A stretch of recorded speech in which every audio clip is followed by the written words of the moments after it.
A rediscovered orality, the popularization of radio in the early 20th century. Hi, I'm Laurie Campbell. I'm writing for ETEC 540 at UBC. It's October 2017. This is my second assignment, a video documentary describing a pre-digital communications technology.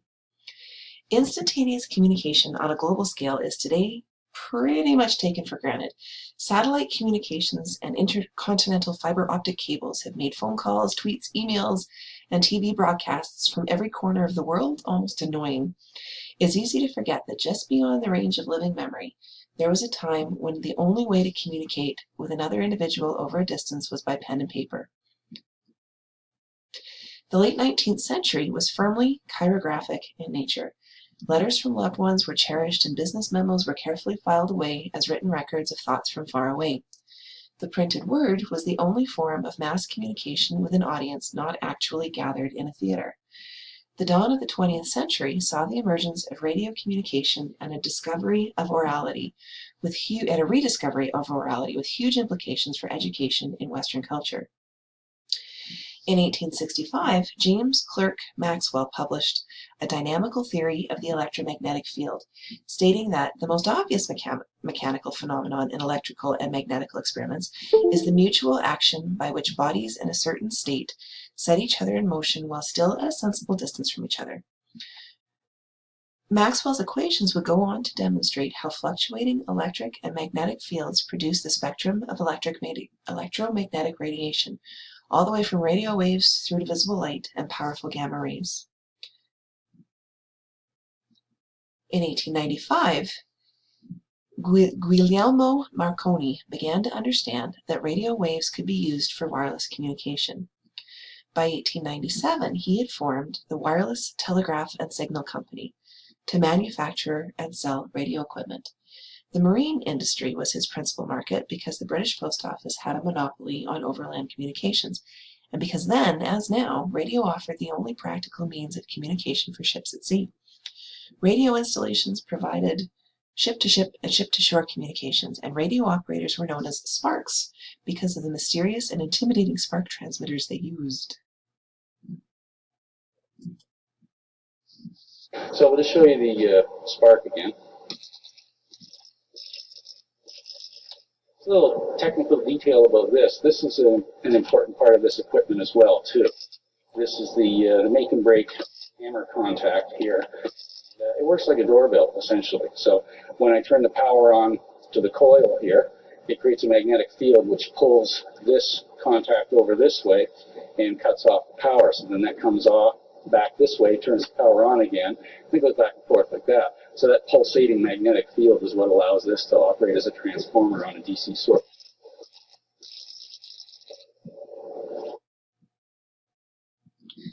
On Christmas Eve 1906, Reginald Fessenden broadcast the first radio program to ships at sea from Ocean Bluff Brant Rock in Massachusetts. It included the hymn O Holy Night, played on violin, as well as a Bible passage. On May 19, 1920, Marconi transmitted a concert by the Australian soprano Nellie Melba from New York City.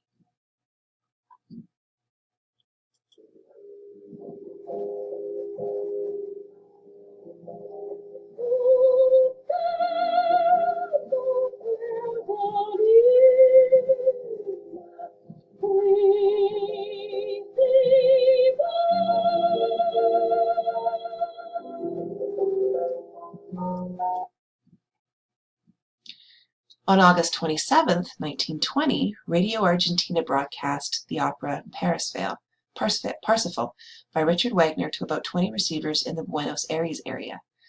The radio broadcast industry was off and running. In 2001, David Bolter discusses remediation as a process of cultural competition between technologies. He's more specifically referring to the adaptation of print technologies after Gutenberg's invention of the movable text in the 1480s. He also says that digital technology is turning out to be one of the more traumatic remediations in the history of Western writing. As new technologies are introduced, there are always problems with how those technologies will be used. What older ideas will be modified to fit with the usage of the new technology? What skills will fall by the wayside? Echoes from centuries earlier can be heard for a very long time. Indeed, we audit financial records today because it was easier in the 12th century England to have records read aloud and checked for accuracy rather than examined quietly. In this course, we've seen many examples where an older sense of orality seems to intrude on a more modern chirographic culture. From the invention of the printing press to the invention of the radio is approximately 400 years. 4 centuries is a long time. It seems like a very long period in which a culture could become accustomed to using print for communication. In 1982, Walter Ong stated that, with telephone, radio, television, and various kinds of sound tape, electronic technology has brought us into the age of secondary orality. This new orality has striking resemblances to the old in its participatory mystique, its fostering of communal sense, its concentration on the present moment, and even its use of formulas. But it is essentially a more deliberate and self-conscious orality, based permanently on the use of writing and print, which are essential for the manufacture and operation of the equipment, and for its use as well. Secondary orality is both remarkably like and remarkably unlike primary orality. Like primary orality, secondary orality has generated a strong group sense. For listening to spoken words forms hearers into a group, a true audience, a global village. Ong was writing before the widespread use of the internet, but was very familiar with how radio had impacted Western culture.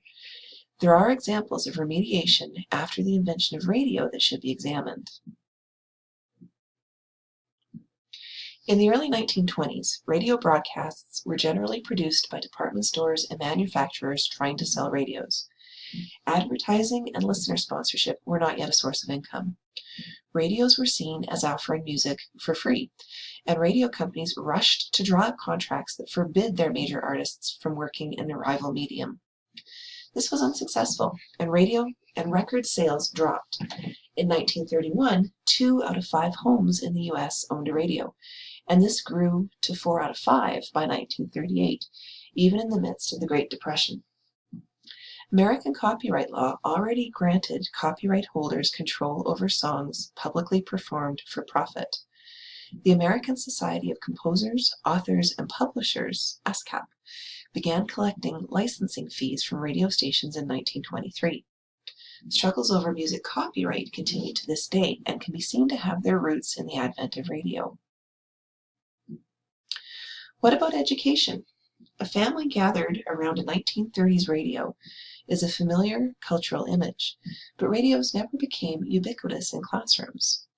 Later, tape recordings of books and songs would be welcomed, but mostly because they could be called up on demand. Listening to a radio broadcast, unless it was during a major news event, was usually done outside the classroom as entertainment. Did radio really have such a small impact on education?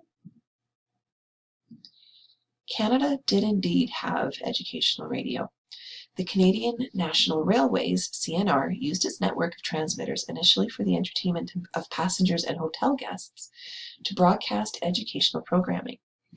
As early as 1925, educational programs intended for young children were being broadcast both network-wide and locally. Education programs were also offered for adults during evening hours.